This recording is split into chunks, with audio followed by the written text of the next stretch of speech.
दोस्तों नमस्कार। आशा है कि आप स्वस्थ होंगे, कुशल होंगे, मस्त होंगे। कल मैं वीडियो शूट नहीं कर पाया क्योंकि मेरी तबीयत कुछ नासाज थी। बीच में एक विवाह समारोह में जाना पड़ा, जहाँ ठंड लगने से कुछ तबीयत बिगड़ गई। आज थोड़ा सा अच्छा लग रहा है, सुधार हुआ है तबीयत में, तो मैं हाजिर हूँ।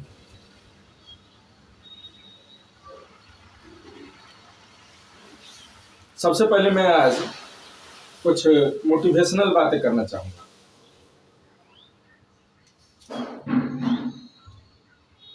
आपने अगर महाभारत पढ़ी होगी तो उसमें शल्य का प्रसंग अवश्य पढ़ा होगा। शल्य पांडु की दूसरी पत्नी माद्री के भाई थे। महाभारत का रण क्षेत्र सज चुका था, युद्ध की तैयारियां हो रही थी। कौरव और पांडव दोनों पक्ष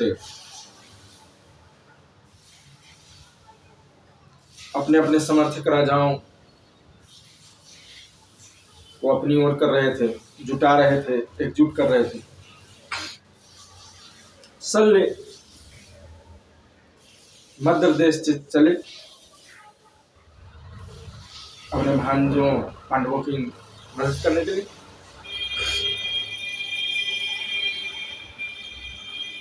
रास्ते में दुर्योधन के सेवकों ने उनकी इतनी सेवा की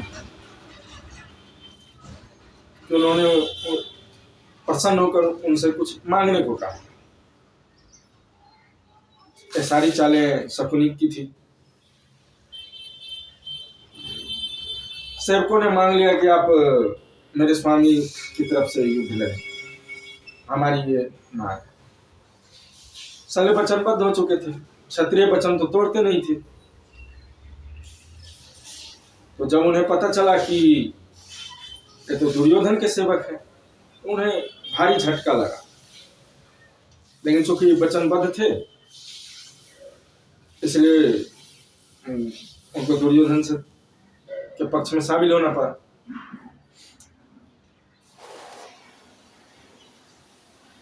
लेकिन वो युद्ध से पहले अंतिम बार पांडवों के शिविर में पांडवों से मिलने गए। वहां उन्होंने क्षमा मांगी कि ऐसा हो चुका है, हम आपकी तरफ से नहीं लड़ पाएंगे। फिर भी अगर युद्ध के अलावा कोई मदद हो तो बोलिए। तो श्री कृष्ण ने कहा कि जब श्री कृष्ण तो त्रिकालदर्शी थे, तो श्री कृष्ण ने कहा कि जब द्रोण युद्ध में मारे जाएंगे तब कर्ण को दुर्योधन अपना सेनापति बनाए, और तब कौरवों की सेना में सबसे योग्य महारथी कर्ण के बाद आप ही बचेंगे। तो कर्ण आपको अपना सारथी बनाएगा। तो आपको बस इतना करना है कि जब भी कर्ण अपनी बड़ाई करे तो उसके मन में शंका उत्पन्न कर देनी कि तू तो अर्जुन के सामने कुछ भी नहीं है। मनोबल को गिरा देना है उसके।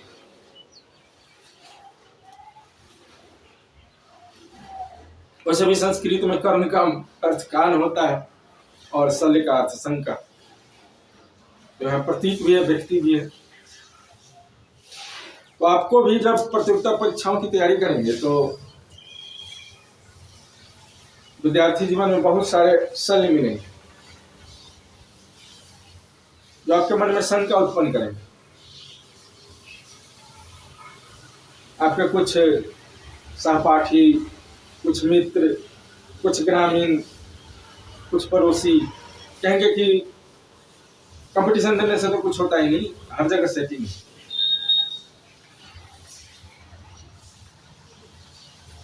तो ऐसी बातों पर बिल्कुल भी विश्वास नहीं करिएगा और अपने मनोबल को बनाए रखिएगा। भले ही एक सीट के लिए वैकेंसी निकले, फाइट करिए।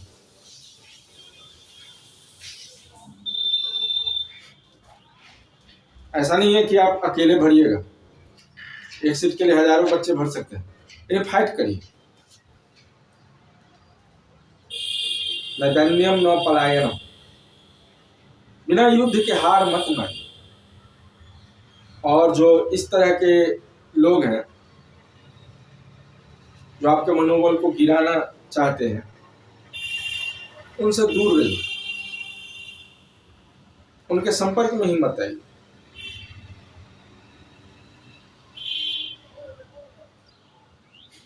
अब काम की बात हो जाए, हालांकि ये भी काम की ही बात थी। तो पिछली कक्षा में हमने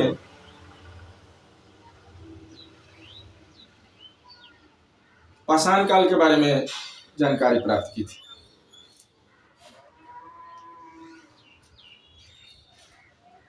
पिछली कक्षा में भी हमने बताया था कि कई हजार सालों तक नवपाषाण काल और ताम्र काल और उसके बाद कांस्य युग भी एक साथ चलता रहा। हम आज भी अपने दैनिक जीवन में पत्थर की बहुत सारी चीजों का इस्तेमाल करते हैं। अब तो धीरे धीरे आधुनिक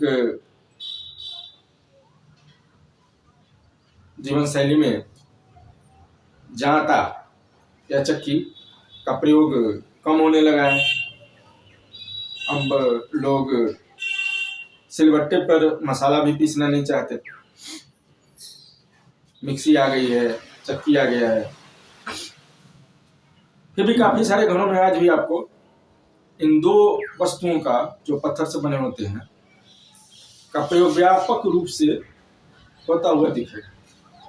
बहुत से घरों में खरल मूसल भी होता है।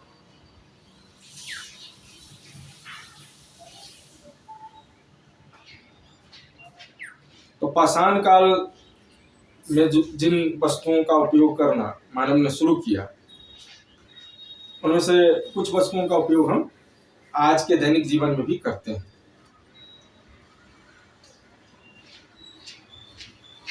किसी दिन बिजली नहीं है, आप मसाला कैसे पीसेंगे? सिलबट्टे का इस्तेमाल करना पड़ेगा।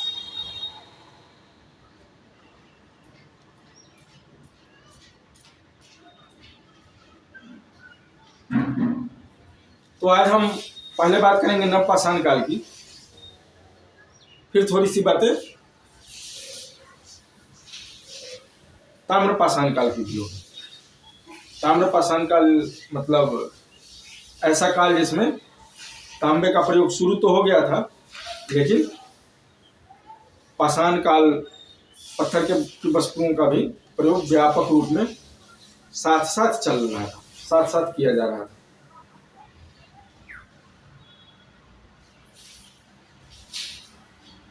तो जैसा कि हमने पिछली कक्षा में बताया था कि नवपाषाण काल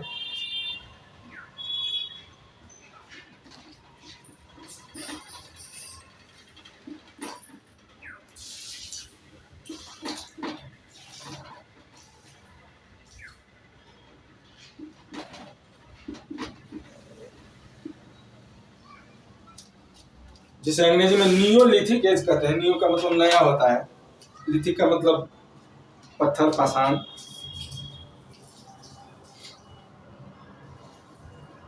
नियोलिथिक काल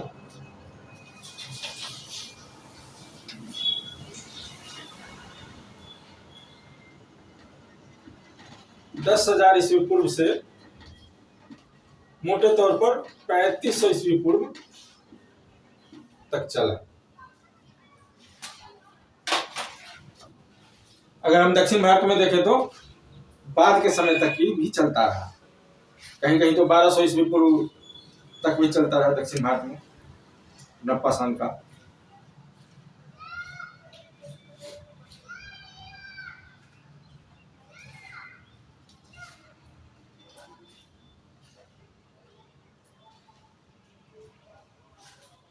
भारत में नवपाषाण काल से संबंधित खुदाई या खोज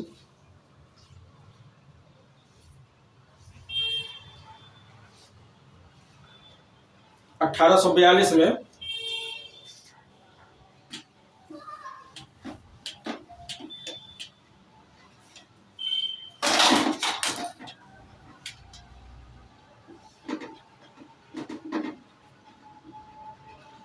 प्रोफेसर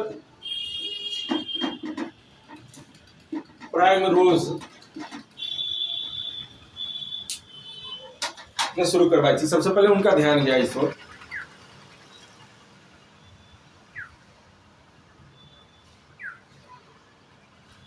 और उन्होंने कर्नाटक के लिंगसुगुर नामक स्थान है, वहां पे नवपाषाण काल के कई सारे अवशेषों को चिन्हित किया,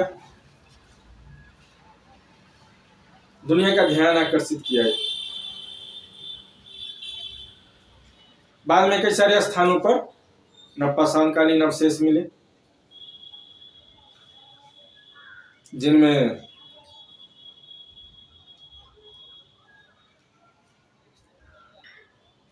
बलूचिस्तान से लेकर और असम तक का इलाका शामिल है, और उत्तर में जम्मू कश्मीर से लेकर दक्षिण में तमिलनाडु तक, मतलब लगभग पूरे भारत में हमें नवपाषाण काल के अवशेष मिलते हैं। जम्मू कश्मीर में बुरजोम, जो श्रीनगर जिले में है, किली गुल मोहम्मद,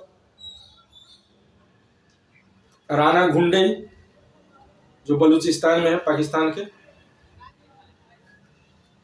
मेहरगढ़, जो बलूचिस्तान में ही है, संगलकल्लू कर्नाटक, पिकलीहल उतनूर आंध्र प्रदेश, पय्यमपल्ली तमिलनाडु, चिरांद बिहार, कोल्डेहवा यूपी, महागढ़ा यूपी इलाहाबाद के पास है, कालीबंगा राजस्थान,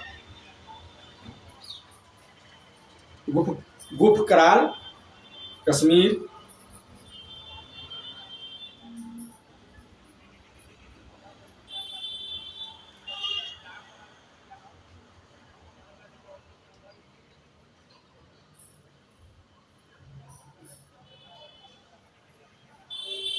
और असम में एक स्थान है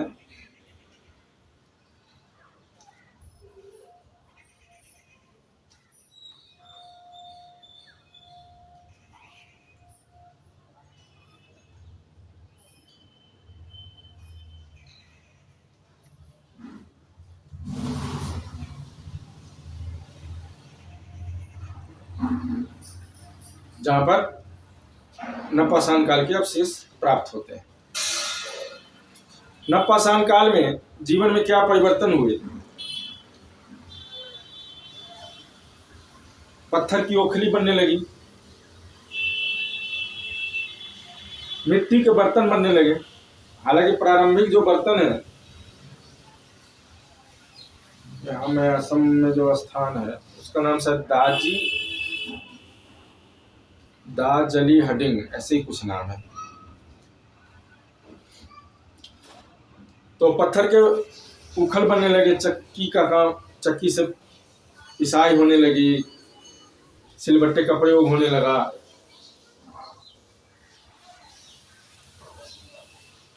खेती होने लगी। पिछली कक्षा में भी हमने कहा था कि नवपाषाण काल में सबसे बड़ा जो परिवर्तन है वो यह आया कि खेती होने लगी। पशुपालन तो पहले ही शुरू हो गया था। कृषि और पशुपालन उसी समय से एक दूसरे के पूरक बन गए। 1990 के दशक तक तो मैंने खुद ही देखा है अपनी आंखों से कि बैलों से खेती होती थी, अब नहीं होती। अब तो ट्रैक्टर का व्यापक पैमाने पर प्रयोग होने लगा है। तो पहले खेत भी बैल जोतते थे और फसलों की दौनी का काम भी बैलों द्वारा ही किया जाता था। दूसरा जो परिवर्तन आया, क्रांतिकारी परिवर्तन, वो आया पहिए का प्रयोग। आरंभ के जो बर्तन हमें मिलते हैं, जैसे मेहरगढ़ में 7 स्तर मिले हैं खुदाई के दौरान, तो सबसे निचले स्तर में जो मिला है, जो बर्तन मिले हैं, वो बेडौल हैं, उन पर चटाई के निशान है। संभवतः हाथ से ही पीट पाट कर बर्तन का रूप दिया जाता था उन बर्तनों को। लेकिन बाद के जो स्तर में बर्तन मिले हैं वो सुडौल हैं। इससे पता चलता है कि उस समय तक चक्की का प्रयोग होने लगा था, चाक का प्रयोग होने लगा था, और चाक का प्रयोग होने लगा तो जाहिर है कि पहिए का भी प्रयोग होने लगा, और पहिए के प्रयोग से परिवहन के क्षेत्र में क्रांति आई। ढुलाई आसान हो गया, वस्तुओं की ढुलाई में आसानी होने लगी। शुरुआत में जो खेती होती थी वो मोटे अनाजों की ज्यादातर होती थी, रागी की।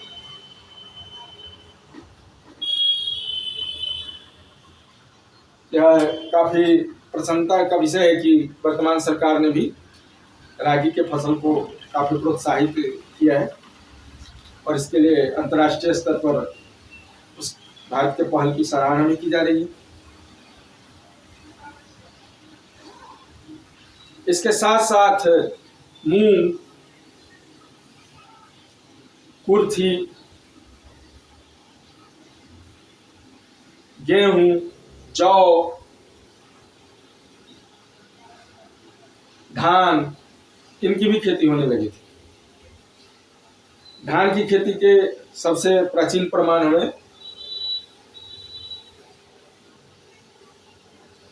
उत्तर प्रदेश में मिले हैं, इलाहाबाद के पास।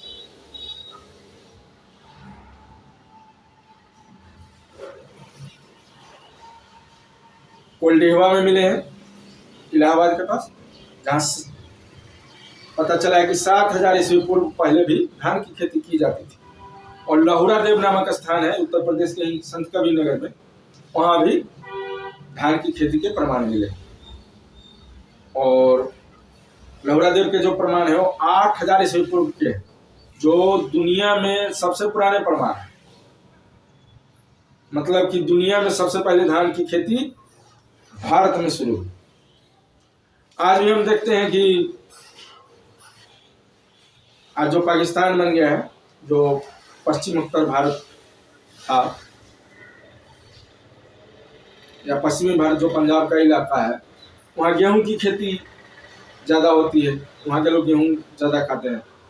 तो उस समय भी गेहूं की खेती उन इलाकों में ज़्यादा होती थी, और आज भी जिन इलाकों में धान की खेती ज़्यादा होती है उस समय भी होती है, धान की खेती ज़्यादा होती थी।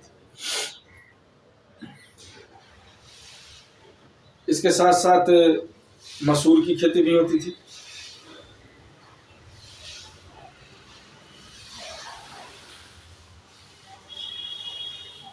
उत्तर प्रदेश में ही इलाहाबाद के पास महागरा जगह है, स्थान है, वहां पर गौशाले का पता चला है, बहुत बड़ा गौशाला मिला है वहां पे, जिससे कि पता चलता है कि बड़े पैमाने पर पशुपालन शुरू हो गया था, लोग गाय पालने लगे थे।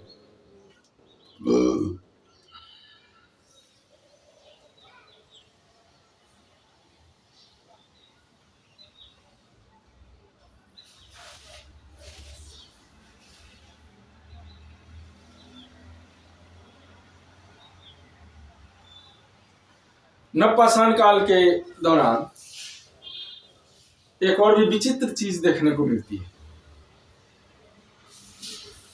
दक्षिण भारत में बहुत बड़ी बड़ी कब्रें मिली हैं, जहां पर सामूहिक रूप से लोगों शवों को दफनाया जाता था मृत्यु के बाद, और उन स्थानों पर पत्थरों की बड़ी बड़ी संरचना खड़ी कर दी जाती थी, जिसे महापाषाण का नाम दिया गया।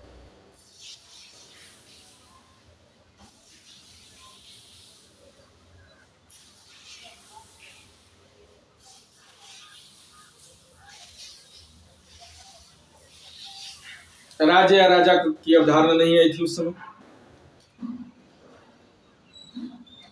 लेकिन हर कबीले का मुखिया होने लगा था। वो निजी संपत्ति की अवधारणा भी नवपाषाण काल में आ चुकी थी। जिसके पास जितने ज्यादा पशु, जितना ज्यादा अनाज, उतना ही धनी।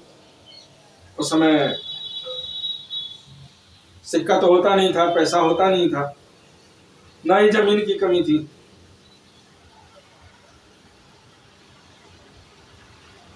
तो इसलिए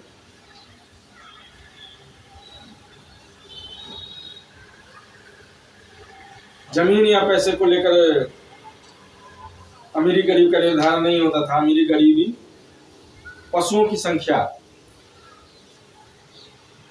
उसका मानदंड होती थी। जिसके पास जितना ज्यादा पशु, वो उतना ज्यादा ही धनवान होता था।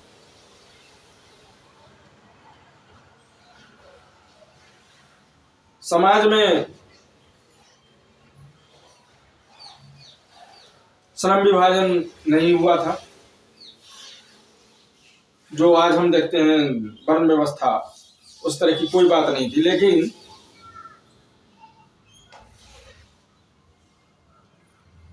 स्त्रियों और पुरुषों में कार्यों का बंटवारा होने लगा था। इसकी शुरुआत हो चुकी थी। और जो पितृसत्तात्मक समाज आज भी हम देखते हैं लगभग पूरी दुनिया में, उसकी शुरुआत हो चुकी थी। लोग प्राकृतिक शक्तियों की पूजा करने लगे थे। अब कोई बीमार हो गया, कोई मर गया, तो जाहिर है कि लोग डर जाते होंगे। और रामायण में, रामचरितमानस में तुलसी ने कहा है, भय बिनु होई न प्रीति। तो उस भय से भक्ति का उदय हुआ, प्राकृतिक शक्तियों की पूजा होने लगी। अब किसी को सांप ने काट लिया तो सांप की पूजा करो।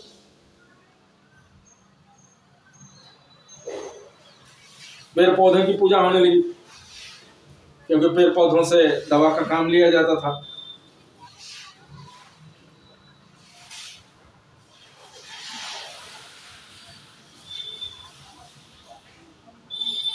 प्राकृतिक शक्तियों की पूजा होने लगी, बरसात, बिजली,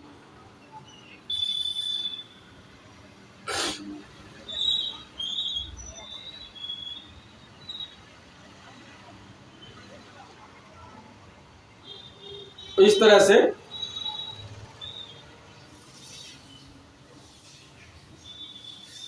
हमारा जो सनातन धर्म है उसका उद्भव हुआ, उदय हुआ।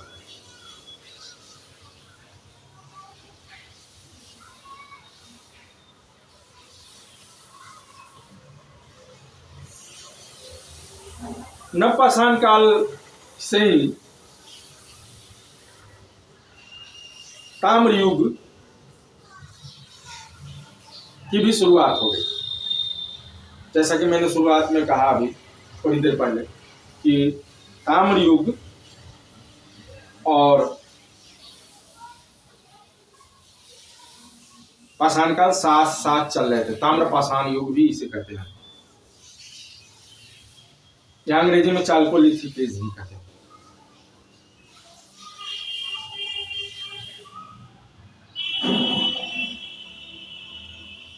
तांबे का एक अयस्क होता है मिलिक्वाइट, उससे अगर आप उच्च तापमान पर गर्म करेंगे, आग दिखलाएंगे उसमें, तो पिघलने लगता है और बहने लगता है, और उसे कोई भी रूपाकार देना, ढालना उसका उसके बाद आसान होता है।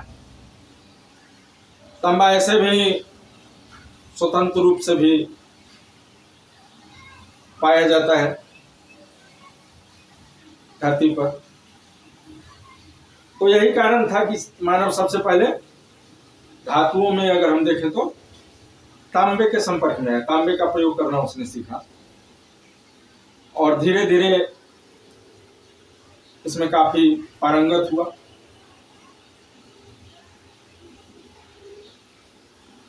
तांबे के प्रयोग की व्यापकता जब बढ़ी, तांबे का प्रयोग जब बढ़ा,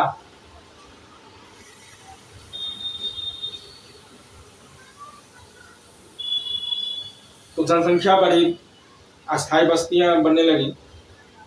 कृषि का आविष्कार होने के बाद आपस में बस्तियों के बीच, जो मानव बस्तियां होती थी, उनमें व्यापार भी होने लगा, वस्तुओं का आदान प्रदान होने लगा। उसमें तो पोर्टरिंग सिस्टम ही था, क्योंकि सिक्के तो बनते नहीं थे, मुद्रा का आविष्कार नहीं हुआ था। जीवन जीना आसान हुआ तो जनसंख्या भी बड़ी मानव की।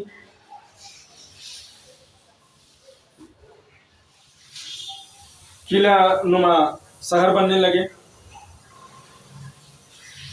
मोहनजोदड़ो और हड़प्पा जैसे बड़े बड़े शहर बनने लगे, जहाँ की आबादी 30,000 50,000 तक होती थी।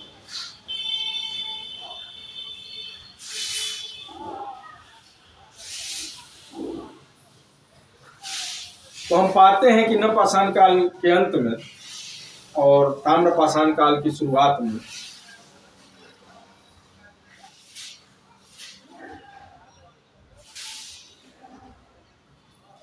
पूरी दुनिया में कई सारी नदी घाटी सभ्यताओं का उदय हुआ।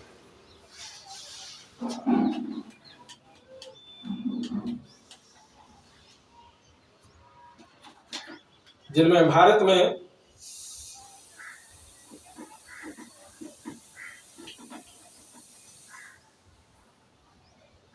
सिंधु घाटी सभ्यता,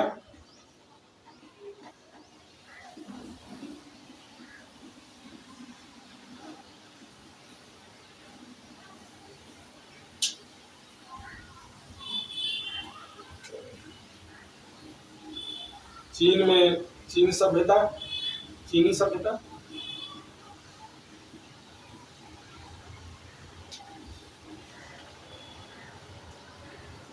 पश्चिमी एशिया में मेसोपोटामिया की सभ्यता,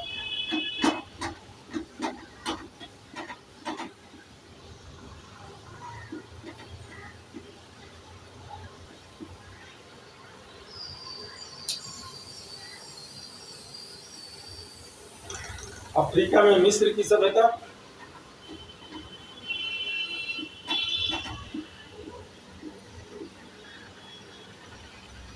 और अमेरिका में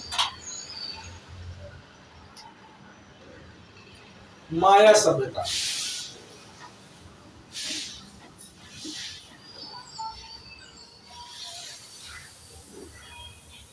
प्रमुख है, काफी उन्नत अवस्था में थी सभ्यता।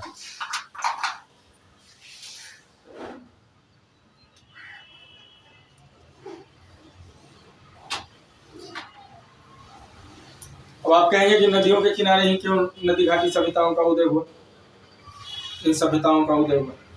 और इसलिए कि नदियों में परिवहन करना आसान था। जीवन के लिए पानी जरूरी है, कृषि के लिए पानी जरूरी है, जो नदियों से आसानी से उपलब्ध हो जाता था।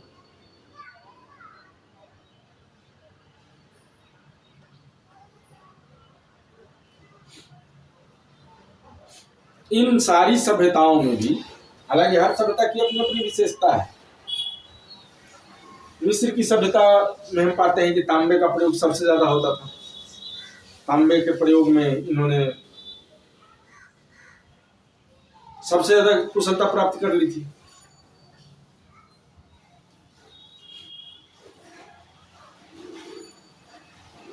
मिस्र के पिरामिड आज भी देखे जा सकते हैं।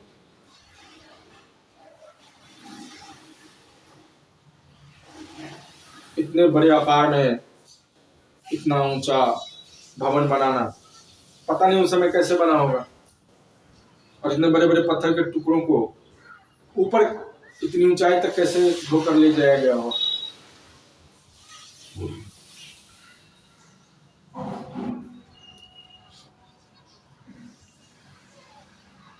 मिस्र में हम पाते हैं कि मम्मी का भी प्रयोग होता था, लाशों को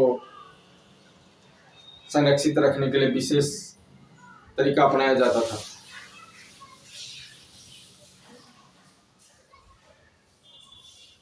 लेकिन जो शहरी व्यवस्था थी, नगरों की व्यवस्था थी, ये बड़े बड़े जो नगर बने थे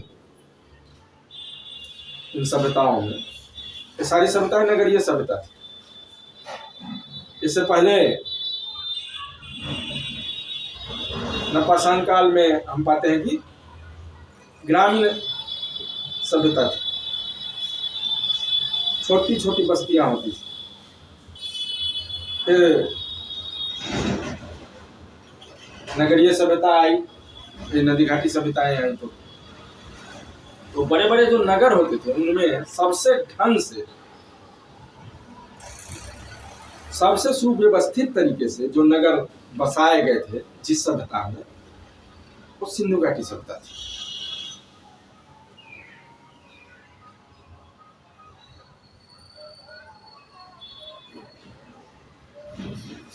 हालांकि सिंधु घाटी सभ्यता को सिंधु घाटी सभ्यता कहना भी गलत है,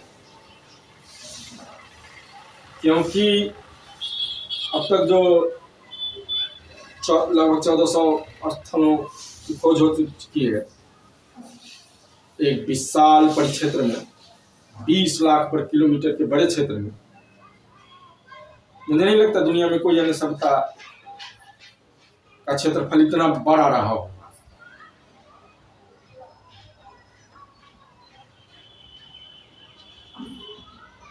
तो उन 1400 स्थलों में से ज्यादातर स्थल सरस्वती नदी की घाटी में मिले, जो अब लुप्त हो चुकी है, विलुप्त हो चुकी है। सिंधु घाटी, सिंधु नदी की घाटी में कम स्थल मिले।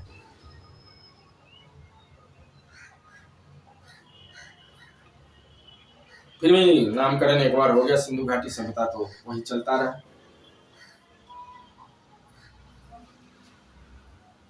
और मित्रों, आपसे एक शिकायत भी है मुझे कि आप लोग वीडियो देख लेते हैं और चुपचाप निकल लेते हैं, सब्सक्राइब नहीं करते। सब्सक्राइब करेंगे तो हमारा मनोबल बढ़ेगा, प्रोत्साहन बढ़ेगा। हमने एक और निर्णय लिया है कि हम हर शनिवार को नहीं, बल्कि सप्ताह में कई दिन वीडियो बनाएंगे, जिससे कि आपका और भी अच्छे तरीके से मार्गदर्शन हो सके। तो इस वादे के साथ कि अगली कक्षा जब भी आयोजित करूंगा मैं, तो ईश्वर इच्छा से सिंधु घाटी सभ्यता पर विस्तार से बात करूंगा। सर्वप्रथम सिंधु घाटी सभ्यता के उदय के बारे में बात करूंगा, फिर विस्तार के बारे में, और फिर सिंधु घाटी सभ्यता किस तरीके से समाप्त हो गई, उसका पतन हो गया, इसके बारे में बात होगी।